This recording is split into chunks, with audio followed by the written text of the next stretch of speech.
സത്യം പറഞ്ഞാൽ കർണാടകയിൽ 2 പതിറ്റാണ്ടായി ലോക്സഭാ തെരഞ്ഞെടുപ്പിൽ വിജയത്തിന്റെ 2 അക്കങ്ങളിലേക്ക് കടന്നുകയറാൻ കഴിഞ്ഞിട്ടില്ല കോൺഗ്രസിന്.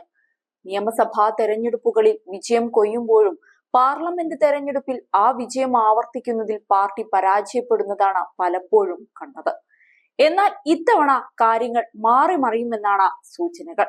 വൻ ഭൂരിപക്ഷത്തിൽ കഴിഞ്ഞ വർഷം കർണാടകയിൽ അധികാരത്തിൽ വന്ന കോൺഗ്രസ് ഇക്കുറി ലോക്സഭാ തെരഞ്ഞെടുപ്പിലും മികച്ച നേട്ടം കൊയ്യുമെന്നാണ് കർണാടകയിലെ ന്യൂസ് പ്ലാറ്റ്ഫോമായ ഈ ദിന നടത്തിയ സർവേയിൽ പറയുന്നത്.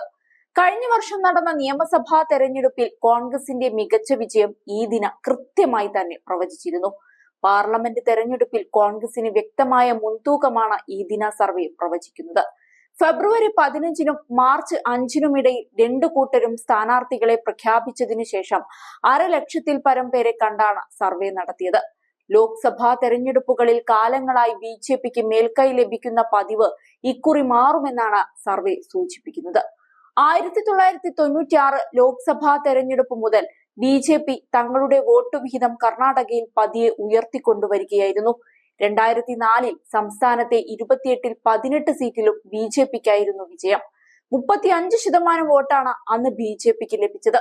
2009-ൽ 42% വോട്ടും 19 സീറ്റുമായി അത് ഉയർന്നു. 2014-ൽ വോട്ട് വിഹിതം 43%-മായി ഉയർന്നെങ്കിലും സീറ്റുകളുടെ എണ്ണം 17-ആയി കുറഞ്ഞു.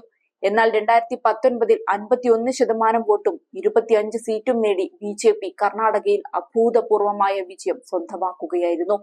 സംസ്ഥാന സർക്കാർ നടത്തുന്ന ക്ഷേമ പദ്ധതികൾ കോൺഗ്രസിന് അനുകൂലമായി വോട്ടെടുപ്പിൽ പ്രതിഫലിക്കുമെന്ന് സർവേ സൂചിപ്പിക്കുന്നുണ്ട്.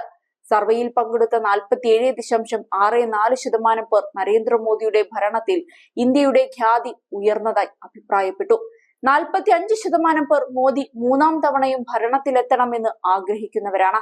എന്നാൽ സർവേയിൽ പങ്കെടുത്ത പകുതിയിലധികം പേർ, അതായത് 56% പേർ, കേന്ദ്രത്തിൽ കോൺഗ്രസ് അധികാരത്തിലെത്തുന്നതാണ് സാധാരണക്കാർക്ക് ഗുണം ചെയ്യുകയെന്ന് വിശ്വസിക്കുന്നുണ്ട്. കോൺഗ്രസിന് അനുകൂലമായി ചിന്തിക്കുന്നവരിൽ 60% സ്ത്രീകളാണ്. കർണാടകയിൽ ബിജെപിയിലെ പടലപ്പിണക്കങ്ങളും വിഭാഗീയതയും കോൺഗ്രസിന് തുണയാകുമെന്നാണ് കണക്കുകൂട്ടൽ. 6 മാസം നേതാവില്ലാതെ ഒഴിഞ്ഞുകിടന്ന കർണാടക ബിജെപിയിൽ ഇക്കഴിഞ്ഞ നവംബറിലാണ് സംസ്ഥാന പ്രസിഡന്റിനെ നിയമിച്ചത്. മുൻ മുഖ്യമന്ത്രി BS യെദ്യൂരപ്പയുടെ മകൻ BY ഈശ്വരപ്പയെ പ്രസിഡന്റാക്കിയതിൽ അതൃപ്തിയിലുള്ള നേതാക്കൾ പലരുമുണ്ട്.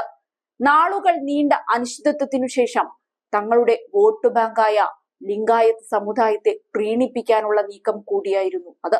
ജനതാദൾ SUമായി കൈകോർത്തതോടെ ബൊക്കലിംഗ സമുദായത്തിന്റെ വോട്ടുകളും തങ്ങൾക്ക് അനുകൂലമാകുമെന്നും BJP കണക്കുകൂട്ടിയിരുന്നു.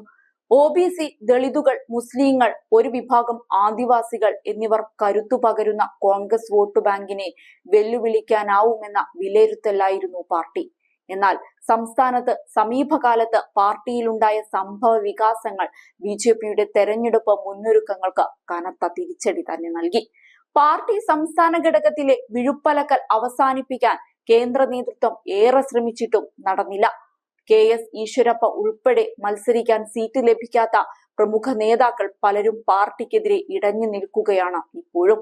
അതേസമയം മുഖ്യമന്ത്രി സിദ്ധരാമയ്യയും ഉപമുഖ്യമന്ത്രി DK ശിവകുമാറും നയിക്കുന്ന കോൺഗ്രസ് ക്യാമ്പ് ആത്മവിശ്വാസത്തിലാണ്. സംസ്ഥാന ഭരണത്തിലേറിയ ശേഷം വാഗ്ദാനങ്ങൾ പലതും നടപ്പാക്കിയ കോൺഗ്രസ് അവ വോട്ടായി പരിണമിക്കുമെന്നും കണക്കുകൂട്ടുന്നുണ്ട്. കടുത്ത വരൾച്ച പിടിമുറുക്കുമ്പോഴും കർണാടകയോട് കേന്ദ്ര സർക്കാർ കാട്ടുന്ന അവഗണനയ്ക്കെതിരെ ക്യാമ്പയിൻ നടത്തിയും കോൺഗ്രസ് നിലമൊരുക്കുകയാണ്.